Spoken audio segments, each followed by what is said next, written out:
మేడ్చల్ జిల్లా Sheikh Basheerabad police station పరిధిలో ఈ నెల 22న జరిగిన 61 ఏళ్ల లింగత భూదేవి కిడ్నాప్ కేసును పోలీసులు ఛేదించారు. భూదేవిని పాత నేరస్తుల దుండగుల మల్లేష్, లక్ష్మీ దంపతులు కిడ్నాప్ చేశారని ఏసీపీ రాములు చెప్పారు. భూదేవి నుంచి లాక్కున్న గోల్డ్, వెండి ఆభరణాలను రికవరీ చేశారు.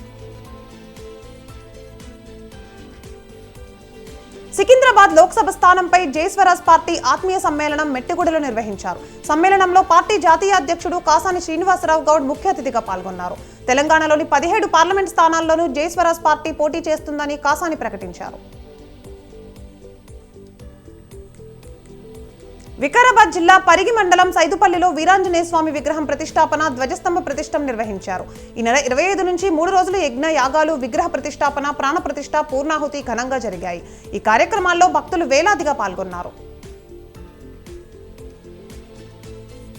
పిల్లలలో పౌష్టికాహార లోపాన్ని పూర్తిగా అరికట్టాలని కొమరం భీం ఆసిఫాబాద్ జిల్లా కలెక్టర్ వెంకటేష్ ధోత్రే అన్నారు.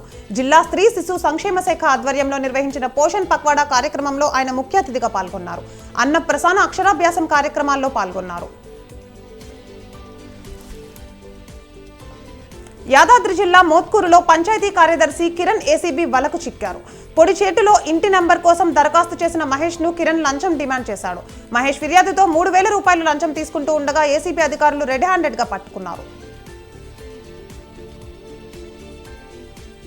ఆంధ్రప్రదేశ్ రాష్ట్రానికి జగన్ ప్రభుత్వం చెడ్డ పేరు తీసుకువచ్చిందని నారా భువనేశ్వరి విమర్శించారు. పశ్చిమ గోదావరి జిల్లా ఈస్ట్ విప్పరులో అకాల మరణం పొందిన టీడీపీ కార్యకర్తల కుటుంబాలను ఆమె పరామర్శించారు. అరాచక వైసీపీ పాలనకు చరమగీతం పాడాల్సిన సమయం వచ్చింది అన్నారు. చంద్రబాబుని తప్పుడు కేసులు పెట్టి జైల్లో నిర్బంధించారని ఆయన సతీమణి నారా భువనేశ్వరి అన్నారు.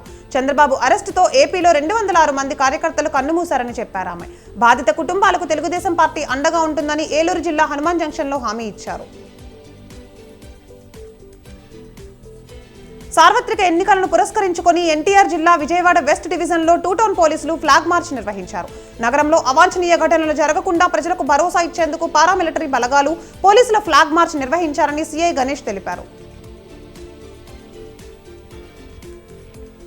మహబూబాబాద్ జిల్లా వీరారంలో తరలిస్తున్న 1300 కేజీల పేలుడు పదార్థాలు పట్టుకొని 2ని అరెస్ట్ చేసినట్లు జిల్లా ఎస్పీ రామ్నాథ్ కేకన్ చెప్పారు.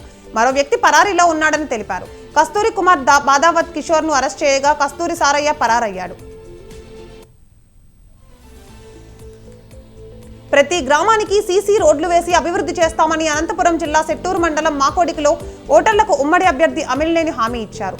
ఎన్నికల ప్రచారంలో భాగంగా అమిలినేని సురేంద్రబాబు రోడ్ షో నిర్వహించారు. ప్రతి ఒక్కరూ టీడీపీకి ఓటు వేసి గెలిపించాలని కోరారు. ఈ సేవా కేంద్రాలను కక్షదారులు సద్వినియోగం చేసుకోవాలని మహబూబాబాద్ జిల్లా ప్రధాన న్యాయమూర్తి పసుపులేటి చంద్రశేఖర్ ప్రసాద్ సూచించారు. జిల్లా కోర్టు ఆవరణలో ఈ సేవా కేంద్రాన్ని CJI justice DY Chandrachud virtual గా ప్రారంభించిన సందర్భంగా జస్టిస్ ప్రసాద్ మాట్లాడారు.